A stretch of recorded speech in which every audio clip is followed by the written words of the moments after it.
Right, we are ready whenever you are, Mayor. Commissioner O'Donnell, you there? There he is. In body and spirit. All right. So this is Wednesday, May 20, 2020 at 6 p.m. It's a work session of the Oregon City Commission. Call the roll, please. Commissioner Rachel Lyle-Smith. Here. Commissioner Denise McGriff. Present. Commissioner Frank O'Donnell. Here. Commissioner Rocky Smith. Here. Mayor Dan Holliday. Here. Under discussion items, we have 20-254 Tri-City Water Resource Recovery Facility Outfall Project. Mr. Lewis. Thank you, Mayor and City Commission. So this is a work session tonight that's generally brought to you by the Water Environment Services. We've got a nice group of folks from Water Environment Services led by Greg Geis, who's going to take the mic first. As I understand it, he's the director of WES. Lynn Chicoine, who's the Capital Projects Manager. Chris Story's in our audience here, so when he's ready to speak, I think he's going to come up to the mic. I noticed Jeff Stollard's name. He's the project manager for the Outfall project. So a good cross-section of team. I would just say Don Robertson, Katie, and I have been kind of working with WES staff to kind of get to this point. Really, they want to talk to you about the project, but also talk to you about the ballot measure that they need to get on the ballot because they're proposing to do work in John Storm Park. So with that, great. Who's this Bob guy?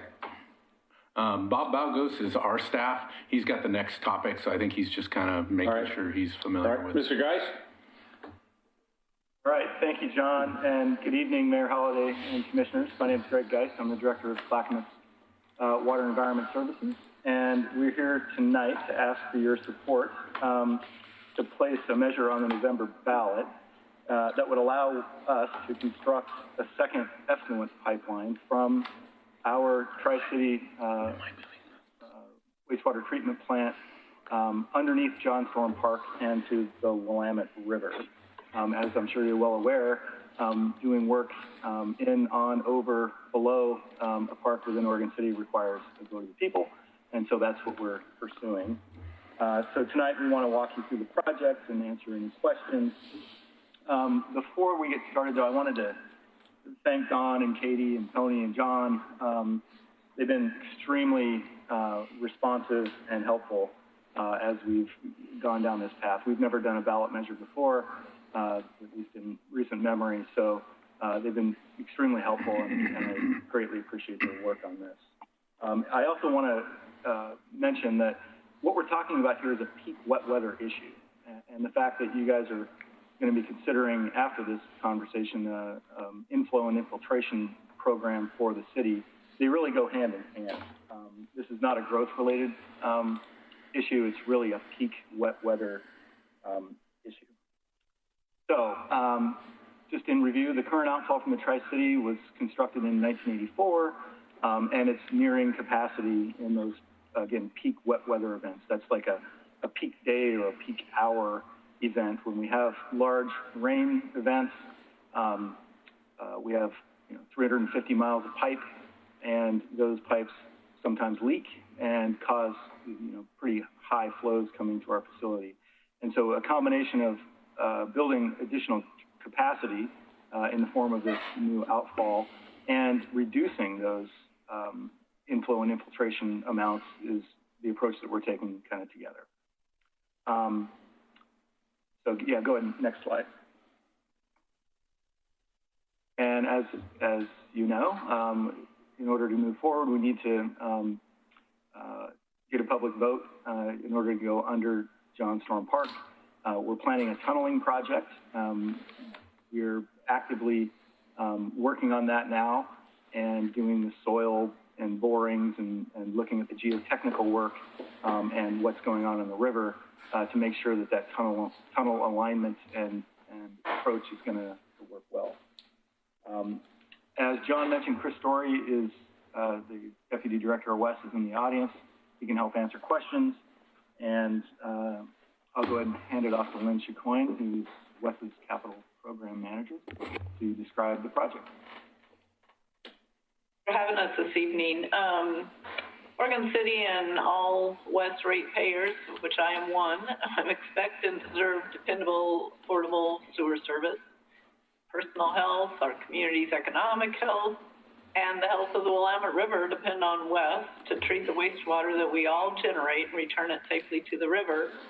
And so we plan so that we can have the wastewater infrastructure in the ground when we need it, and we plan so we can afford projects when it's time to build them. This outfall project is fully funded, and it's a critical component of WES's long-range capital plan. Next slide. Over the last few years, WES and our city partners, including Oregon City, have built a robust understanding of our regional wastewater issues. And one of the most important issues, as Greg says, is infiltration and inflow, or I&I, and that's rainwater and groundwater that enters our sewers during wet weather.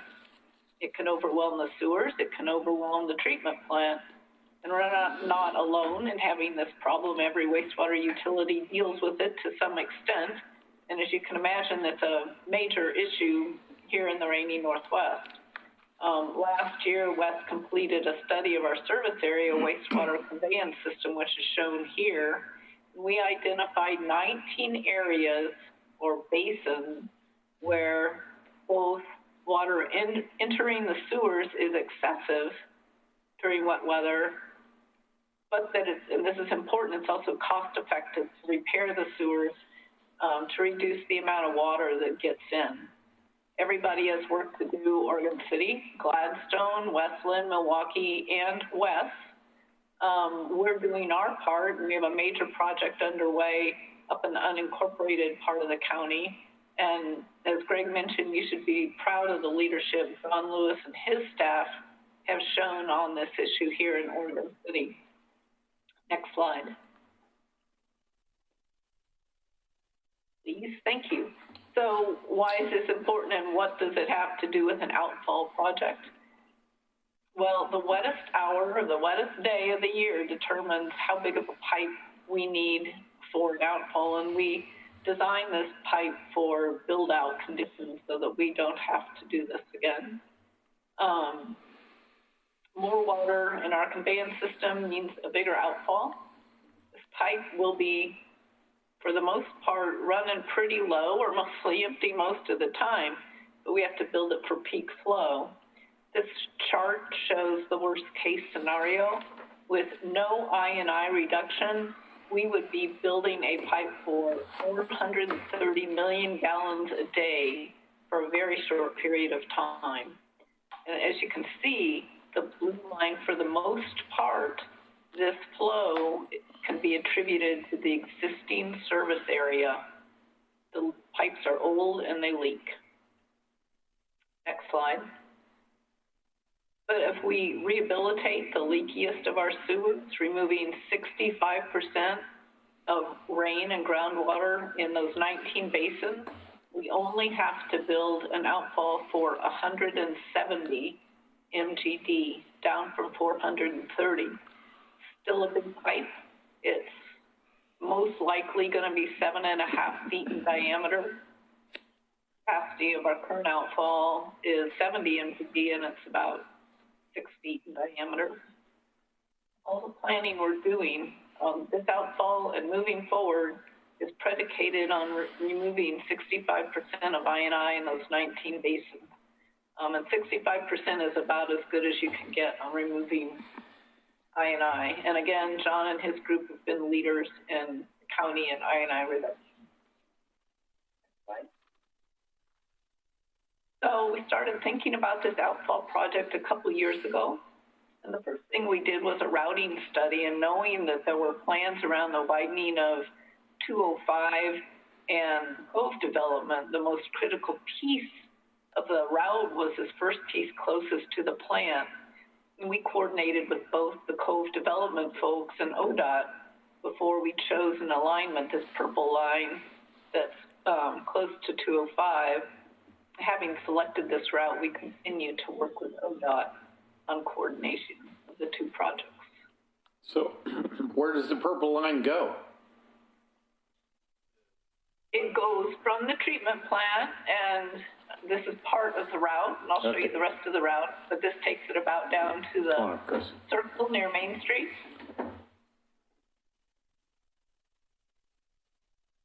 Did I answer your question? Okay. Okay. And Commissioner O'Donnell has a question. Go ahead, Commissioner. Those graphs show do they show the total contribution of all participating cities to the inflow, or were you able to break it out individually as to what Oregon City contributes versus others? I have that graph shows all contributing to the service area, everybody. But I have a table that shows, that breaks out what comes from the Tri-City area and what comes from the rest of the area. I was curious what comes from Oregon City, since we're the ones that are being held responsible for mitigating the inflows. Everybody's doing their part to mitigate the inflow. Well, I get that. I'm just asking, are we contributing 25%, 70%? I think it's a valid question, but obviously don't have the answer, so please proceed. Okay. So picking up the route, we evaluated different routes from the Main Street area to the river based on cost, hydraulics, and minimizing impact to the local businesses. Most cost-effective route and the preferred alignment is that orange line. Stay away from the Oregon City Shopping Center. Clearly shorter, though less expensive, and hydraulics plays a big part in that too. Extra length means a much bigger pipe. Next slide. Oh, back up a second. Sure. So you're talking about going down the Main Street extension, and then where are you going from there to get to John Storm? I'll show you Yeah, I figured that on must be another coming up. slide. Yeah. All right, but hold on, there's another question I have after that. So you're adding several thousand feet of pipeline in Oregon City, and that's going to add to your, No, not really, Mayor. I know where you're going with this. The no, utility- let me ask the question before you answer it, if you don't mind, sir. So the right-of-way fees, is that going to add to the right-of-way fees for West? No. I don't know the answer to that question. Chris, I'll throw that over to you or Greg. I'm just gonna, so no, because the majority of the alignment is outside the right-of-way. It's not in Oregon City's right-of-way. There's one crossing of Main Street Extension and one crossing at Clackmont Drive, but it's not gonna significantly add to the right-of-way fees. Whose right-of-way is it? It's either West property or ODOT right-of-way. So all this that's running along the Main Street extension is all ODOT property? My entire orange line is- my recollection is, I want to say there's some west property along there too, but I think it moves towards ODOT's right away. Okay, well, I'm still a little unhappy with West for charging us a differential for our sewer customers to pay for the right-of-way fee. And that's something that we're going to take up later this year, but I just want to let you guys know I'm still unhappy about that. So you can move on. Acknowledged, although I will note that I believe the length of pipe that we have in your right-of-way, actually, even if the entire pipe was in your right-of-way, it wouldn't make a difference because we're already above the threshold of the minimum charge. So we pay based on a percentage of the revenue in the city. Okay. So you're covered. So when you wanted this slide? Yes, thank you. So we plan to build the pipe using open cut or trenching along 205 where there's no development. And in the clover leaf there with 205, we plan on, our preference is to tunnel, and we're doing geotechnical work right now to confirm we can do that, and then we will tunnel from that point under the river, under John Storm Park and under the river. Currently doing some geotech work to see if this is feasible. And the next couple of weeks, there'll be a barge out in the Willamette River just north of the 205 bridge doing some of that exploration for us. Another question on this slide. Go ahead, Commissioner. Is there some reason we go to a vertical drop instead of just sloping it toward the river? Is there a geotechnical reason associated with that choice? There is. Preliminarily, it looks like that's where we need to go to avoid cobbles and sand. To answer your question, sir? Why do we choose not to trench here as opposed to tunneling? You didn't Any other listen. motive?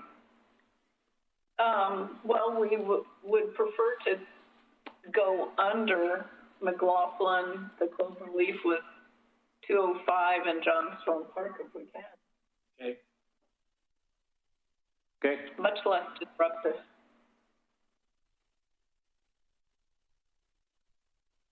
So this is the rest of the route, and all of this to arrive at a point in the river that is deep and gives us excellent mixing with a stable river bottom so that the diffusers won't silt in. We looked closely at putting the pipe in the right-of-way with the 205 bridge there, but it was more expensive, and there's some uncertainty as to the schedule for that bridge work. So a preferred alignment is shown in red. Next slide. You'll see this is a cross-section of the Willamette River, and it shows our pipe way down at the bottom. The only thing that shows above the bottom of the river are these really heavy rubber tide flex valves is what they're called, and they open up to let the water out into the river. They'll be very, very deep. And we call those diffusers. There's going to be 18 to 20 of them. Next slide. Shows the total alignment from the treatment plant to the river, along with our existing outfall there shown in gray. We're going to keep the existing outfall for backup, resiliency, should we need to do any work on the new outfall. And our next steps then are to finalize the preliminary design along with the geotech work this summer, and then wait for voter approval of the easement under John Storm Park in November before we move into permitting and the rest of the design of the pipe. We look to do construction in 23, 24.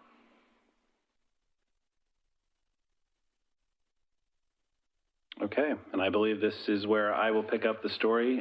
First of all, I want to acknowledge, actually on the previous slide, a truth that we're all sort of dealing with from a regulatory standpoint. You will note from where the treatment plant sits that the Clackamas River is enormously closer, right? It's right there. It's a couple hundred yards away. Not enough water. The Department of Environmental Quality does not allow us to discharge into the Clackamas River, which is why we're talking about this several lengths longer pipe to get over to the Willamette and having to go through a park. There is no alignment available to us that would not in some way cross a park of the city of Oregon City. So we are trying to minimize our impact to that, and our conversation with you is one of a recognition of that reality. So somebody in the public, during your public involvement process, is going to ask you, why can't you discharge into the Clackamas River? So I'm sure you're prepared to answer that. We are indeed. And indeed, in some ways, we wish we could. It would certainly make the process a whole lot easier and a whole lot cheaper. But we live within the constraints that are given us. Part of the project that we are engaged with, one, it is critical to ensure the infrastructure continues to work for our communities. One of the challenges of peak wet weather is it shows up unexpectedly, but when it does show up, you really want the system to work right.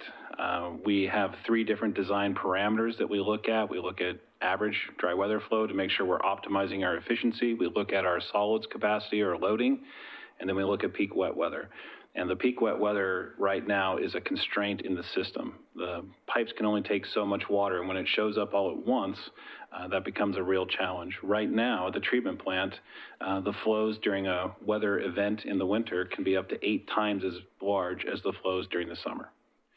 So a lot of water shows up real quickly, and under the Clean Water Act, we are required to treat every drop. So it's not like we're going to somehow divert it or not otherwise handle it appropriately. And this outfall is, you might say, the first piece of that system to ensure that we can do that cost effectively. The outfall has to have capacity. We will be making upgrades in the future to the treatment plant to be able to handle peak wet weather. And then we'll be working with our city partners, as you'll be hearing in just a few minutes, about reducing the amount of that rainwater and groundwater that gets into the system. That is the cheapest path for our ratepayers collectively.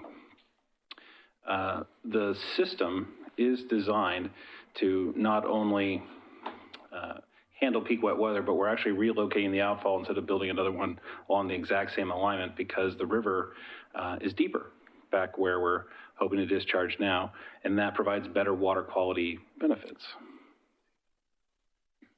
One example of this is the Clackamas and Willamette River at the junction is a cold water refugia, which is a place where migrating salmonoids go upstream and then rest before heading up further to spawn.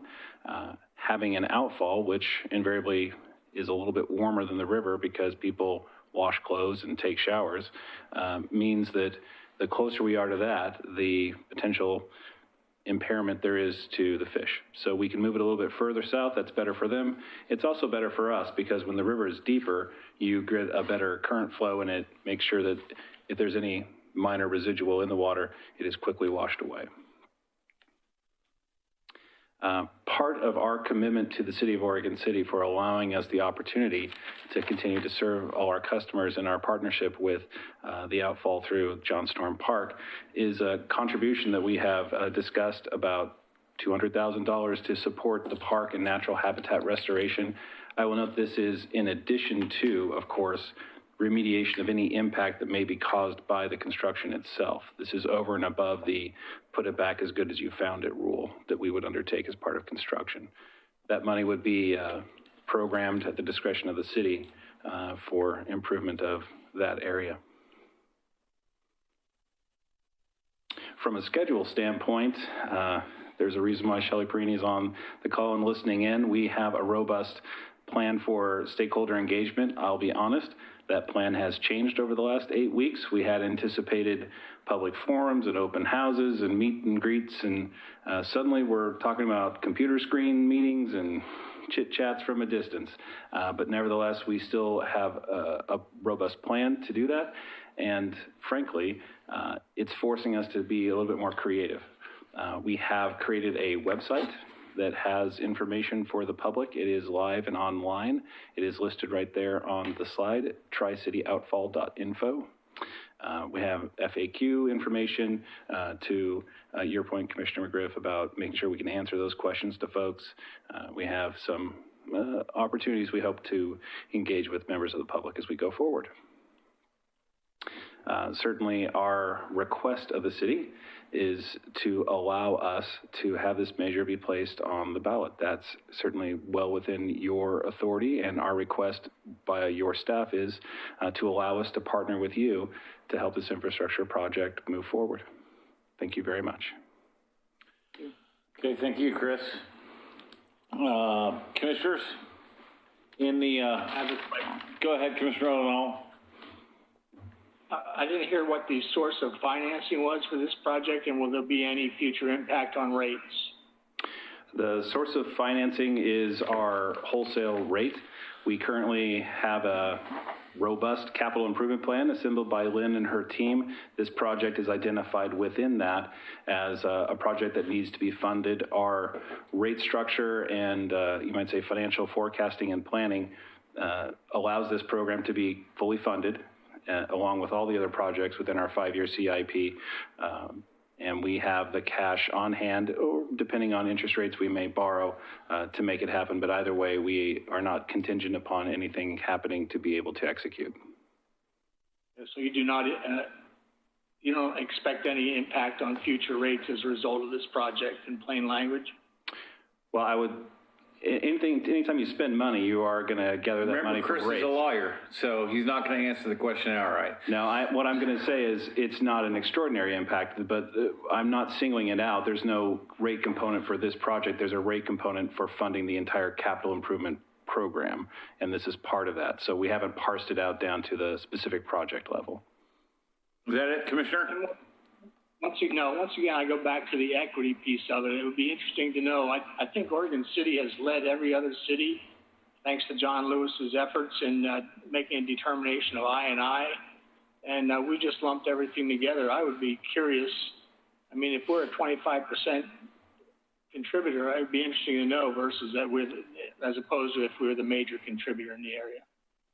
That's my final statement. Thank you. Commissioner Smith. So first, I want to comment on the questions and comments from Commissioner O'Donnell. Those are questions we've been asking for a decade. And I don't know that Oregon City has ever gotten clear answers from Wes on our share of wastewater from Oregon City specifically in a real clear fashion. And so all of those issues we've been talking about for the last decade with equality and governance have all been about that. So I'll just voice that concern right off the bat, as I have for the last 10 years. The other concern that I have is some of the public outreach and a question that I have that I think goes back to, there's two pieces here, partly the West project, but also the West project being kind of coordinated with some of the other projects in the area. One of the projects that we have going on in the Oregon City area is the widening of I-205, which was mentioned. Unfortunately, I didn't ask these questions when ODOT came to us to ask for a similar use of John Storm Park, and so I want our city staff and our city manager to listen to these questions regarding the West project, because I'd actually like those questions answered for the ODOT project as well. And the question goes to partly public outreach and also archaeological studies. There was as far as my recollection, there was a archaeological study when John Storm Park was built that actually raised some issues regarding that site. In fact, I think the construction of the park was actually put on hold to some degree because of it. And I wonder if any of the key stakeholders that you've reached out to include the tribes. Yes, they do. We have, I think next week we're meeting with the tribe.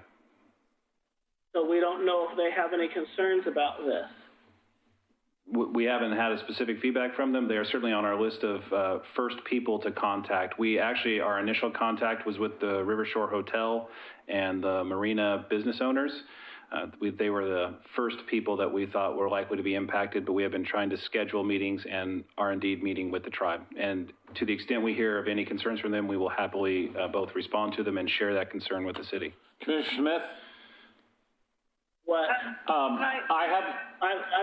far from finished. Hang on, I just wanted to, 1 second, one at a time, and I'm going first. Commissioner Smith, I have a meeting with Chairman Kennedy next week, probably Tuesday, so I'll make sure I ask that question as well. Okay, the reason that this concerns me greatly is we know that that site is a very important site. I have done a lot of research in Oregon City in the last year or so. There is, at least according to some of my research, very important native sites there. And also, we also know that that is the site that George Abernathy's house was built on. So any tunneling or digging in that entire area, I think is going to raise some real concerns with me about the process and about what is going to be done if and when we hit or dig up any artifacts or tunnel any artifacts out. I also think that there's a concern that I have about this barge already coming in the next couple of weeks to do drilling off off the bank of the park before the tribes have even really had a say in this. So I think that worries me. And I would say that worries me in terms of also the project that we're doing with the state that we really didn't ask that question on. The other thing, let's see. There's a mention that there would be added enhancements that were identified by PRAC. Do we know what those are? I'm sorry, could you please repeat the question? There was mention that there would be enhancements done to the park at the request of PRAC that were identified, but yet I have not seen what those are. PRAC has not been able to meet during this time since we have first learned of this project. And I do know that they have been provided the information, but have not had time to meet to discuss what they would like to see come forth through this project. I do know that they will be taking a look at the park's master plan to see if there were trails or habitat restoration in that area or in surrounding areas that the money could be used for. But I think that was going to be a discussion with PRAC first. Is Mr. Robertson on? He's not at this time. Okay. Okay, so there's two key components of the public process that haven't been able to be really dealt with because of the situation we're at with COVID. So I think, you know, moving forward and getting a blessing to put this on the ballot before we have the public outreach process, I think is fairly unrealistic. So if the public process is being pushed back, then the ballot measure needs to be pushed back. Katie, what is the timeline to get something on the November ballot? What's the last date? It would be probably our last meeting in July or first meeting in August. Okay. And that's pushing it. Anything else, Commissioner Smith? Not at the moment. Commissioner Lyle Smith? May I? Go ahead. Ms. Coyne? Thank you, Mayor. I would just like to note that we have permits for the brief work on the river, and as part of those permits, there was notification process, a public notification process. We have an archaeological study as part of the outfall scope to do. We're happy to share the results of that study. Some work was done by ODOT. In addition, the pipe, as planned, will be 70 feet below the park. Okay, thank you. Taking those things into account, and we are communicating with the tribes. The meeting schedule just hasn't taken place yet. Commissioner Lyle Smith. Thank you. I'll start with addressing some of the comments by Commissioner Smith. Regarding the outreach, I guess my take on it is I'm fine with us moving forward, knowing that outreach is going to happen, because truthfully, we're just a checkpoint, and the voters are going to determine, one, how well your outreach is and whether or not they like the project. This isn't really, I don't feel like an Oregon City Commission decision that we're making. I feel like we're kind of a little bit of a pass-through to the Oregon City residents who are going to make the decision as to whether or not, one, you've done a good job on your outreach, and two, if you haven't, I'm sure the tribes will probably submit something, and will probably be pretty vocal about that. So at least that's my hope, and so that's kind of my viewpoint on that, though. But I mean, we always want good public involvement and public outreach, so that kind of goes without saying. So my only comments were about your measure explanatory statement. And so these are just kind of my general thoughts. So it's a long statement. People may not read the whole thing. And when I look at this project, I think there's 3 questions or 3 groups that you need to address, right? So you're gonna have the environmental folks that are gonna be concerned about the discharge into the river, right? So handling that is probably pretty key, and making statements about that is upfront is pretty key. The other folks are going to be the parks folks who are going to be concerned about the disruption to the park and the return to its condition and the easements and stuff like that. The other piece is the people who think about the cost, and does this cost me more money? And when I read the statement, to me, that piece isn't really clear. Now, granted, we're not looking at the whole pamphlet and all that material, but when I look at that, I read it and I go, this isn't clear to me. If you're asking me to fund a construction project, is it going to cost me money? So this is just some feedback. I think that piece should be really clear if you want it to be successful as to whether or not the Oregon City residents, if you're asking them to cough up money if they vote yes. And so that's just some feedback when I read it. I know we've had some experience, and there are some challenges with ballot language. And so when I read it, I mean, those were the points that came to mind that you want to be really explicit about. Because if you're not clear, people won't vote for it, even if it's a good project. Commissioner McGriff? Yes, thank you. The question that I had is that, do you have a chart showing the wet weather sort of highs and lows? I think, you spoke quite a bit about it, but it's not really explained what you're talking about. So I think visually that would be good. If you had that, that would be good information to give the public, saying, this is when this happens and here's how it's been going, because I'm assuming it's going to be like this. Very much so. It's going to go jump up and down. I think the other thing is that Commissioner Smith already brought up is that I too am aware of the fact that was a gathering site for not only the First Peoples, but people that came in on the trail, and you don't know what we might find there. So you're covering your bases on doing archaeological work and any other historic resources that might be affected. I know that they just the other day in the paper, they said they dug down 80 feet and found some old Roman road in Italy that they found pieces of it down there. I mean, the guy was standing in the trench. You couldn't even see the guy. That's how far down they were going. I also don't have any concern about when the outreach will take place, as long as that's in process and we're moving ahead with that. That's perfectly reasonable.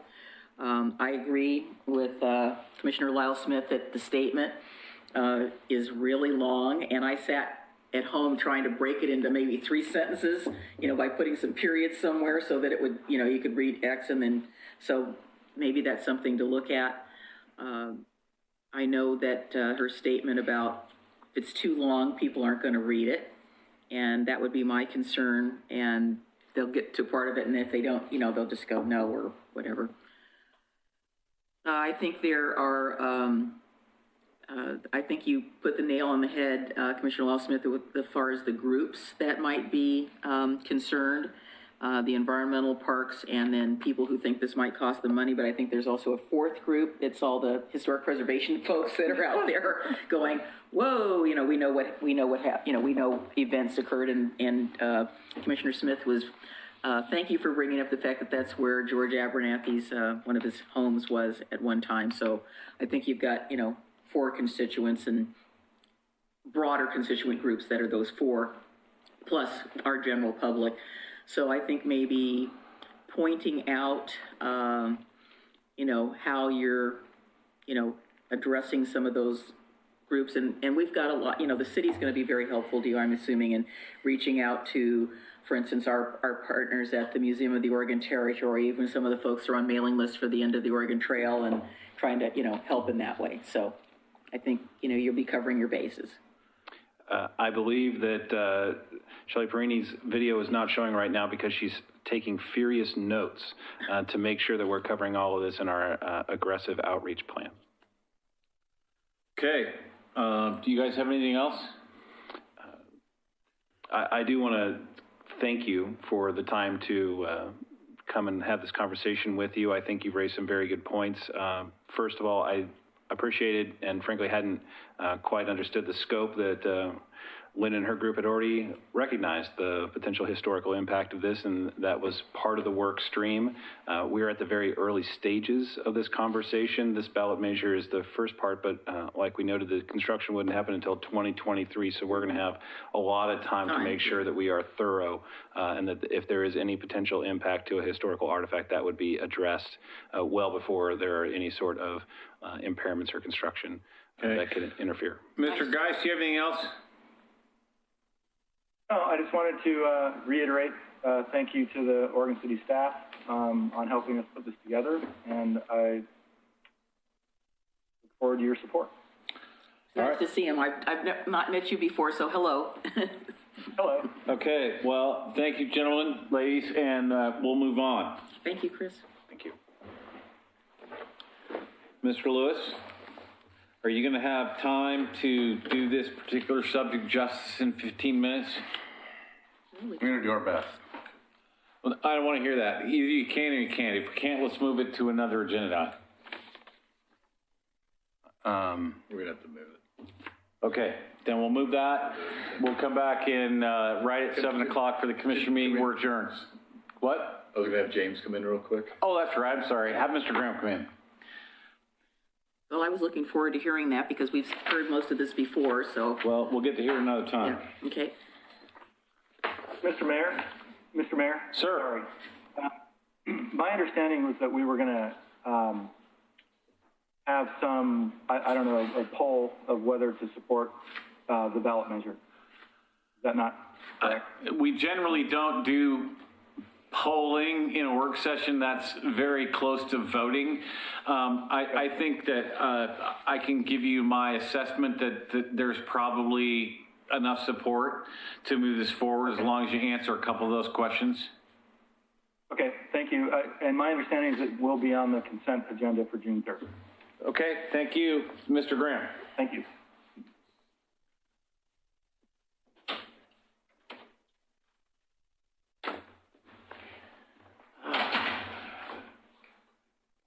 Good evening, Mr. Mayor, members of City Commission, City Manager, ladies and gentlemen. I'm James Graham, Economic Development Manager for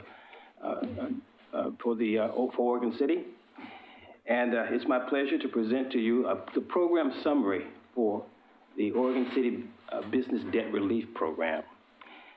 And as you know, on April 27th of this year, the Oregon City Commissioners approved this initiative and also agreed to provide $200,000 from the general fund to capitalize the program.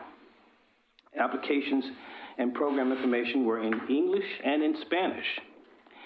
The purpose of the program certainly was to relieve the debt pressures of our applicants, and those grant awards went directly to the creditor.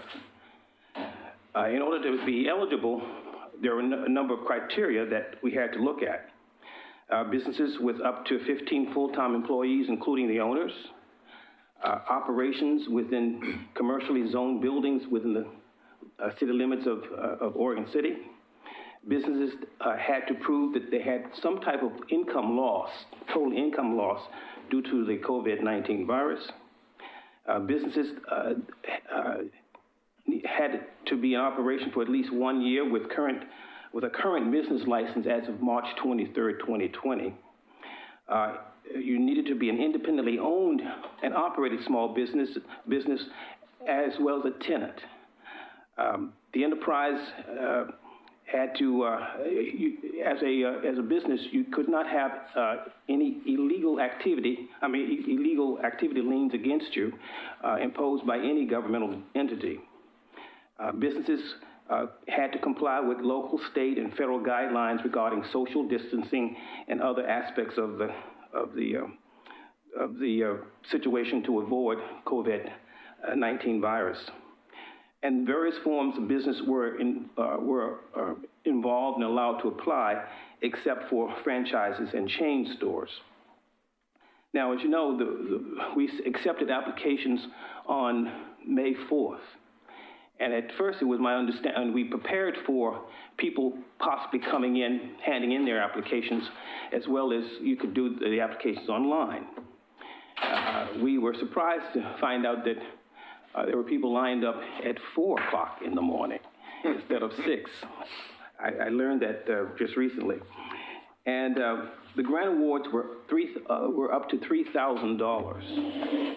The total amount of requests, the total request of this program from various applicants totaled a little over $290,000. The total request denied was $106,000 approximately. We awarded $183,000 in grant funds. The total number of applications we received was 113. The number of approved awardees, 78. The number of denied applications, 35. The percentage of sole proprietors that applied for this program was 13%. And so after all is said and done, we actually had available funds in the amount of a little over $16,000. In terms of the type of debt that we saw in the entire array of applications, applicants seeking debt relief from utilities, 2.9% of those individuals or those businesses applied. 78% sought debt relief from rent. 14% sought debt relief from credit cards. 3.9% sought debt relief from subcontractor work. And 1.2% sought debt relief from commercial liability insurance. As we review these applications, I'd like to share with you some insights in terms of the type of applicant or some of the things that we noticed that the applicants were having trouble with. For instance, 27% of the business applicants did not use profit and loss statement to run their business.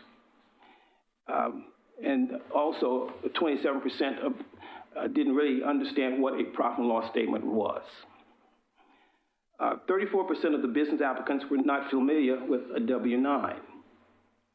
21% of the business applicants had leases that were not up to date, not signed, with handwritten notes on them that changed the terms of the lease without all the parties agreeing to them.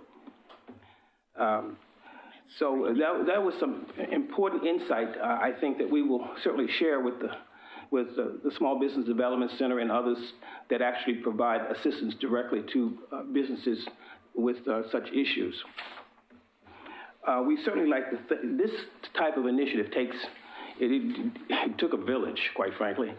And we certainly want to thank you, the Oregon City Commissioners, the Oregon City Manager, Matthew Weintraub, Tourism Specialist, Lori Bell, Economic Development Coordinator, Kristen Brown, Public Information Officer, Laura Turway, Community Development Director, Pete Walter, Senior Planner, David Knoll, Information Technology Supervisor, Wyatt Parno, Finance Director, Erwin Wilkie, Senior Accountant,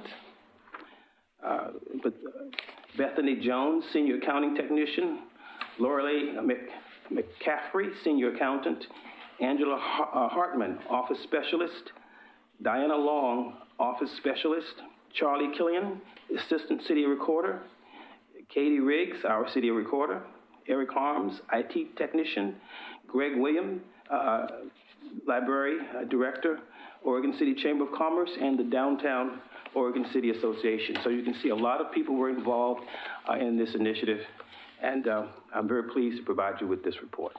Thanks for the update. Anybody have any questions? Yes, Mayor Holliday, I do. Go ahead. Mr. Graham, did we have an issue with people not having business licenses as one of the criteria that we were asking people to comply with? Yes, we did. And what was the percentage of that? Actually, that was about 6%. So we have hopefully informed our folks that they need to have a business license? Yes. Did they get copies of a business license so they could apply? Well, they were told about the business license process and that they needed to have a business license. Strongly encouraged to have one? And provided a license, not a license, but an application. Perfect. Yeah. Commissioner O'Donnell, you had something? Just briefly, I want to congratulate Mr. Graham and the entire team that he named on how this program was formulated and executed. I know he didn't speak to it, but I know the checks were so expeditiously delivered. He did it in just light speed between the time the awards were determined and the time they were delivered.